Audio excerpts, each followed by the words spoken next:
صحيح. اليوم كانش عندنا خيار اننا خصنا نفوزوا، انه 3 ديال النقاط كانت غتكون مهمه بالنسبه لنا. اللاعبين قدموا مستوى كبير، كنشكرهم على المجهود اللي قاموا به. صحيح على اننا ضيعنا 3 ديال النقاط، ولكن النقطه حتى هي مع فريق المتصدر مهمه بزاف.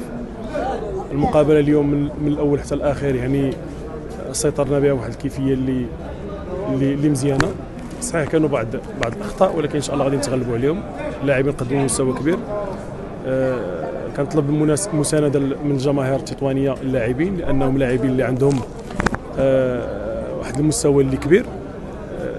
وكنتمنى على ان المستوى اللي يحقق اليوم فريق المغرب التطواني نستمروا فيه، لانه ما عندناش عذر من دابا، لانه لا في الامبيكا ولا خارج الامبيكا خصنا نقلبوا دائما على 3 ديال النقاط، وعندنا لاعبين اللي يقلبوا على 3 ديال النقاط. الحمد لله نتيجه مزيانه، نقطه مع فريق متصدر يعني ايجابيه بالنسبه لنا. وحنا كنعرفوا الرجاء كيفاش كتلعب، وانا تكلمت مع اللاعبين على بعض الاشياء اللي الحمد لله ما خيبوناش.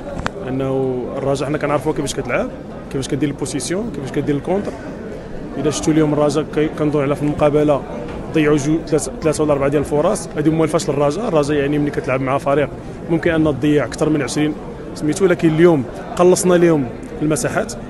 اللاعبين قلنا لهم يضغطوا في واحد دي زون اللي كيخرجوا منهم الرجاء الكره. نجحنا في بعض المرات وبعض المرات ما نجحناش فيها، هذا الشيء راه عادي جدا، ولكن المجهود الكبير اللي قاموا به اللاعبين يشكرون عليه.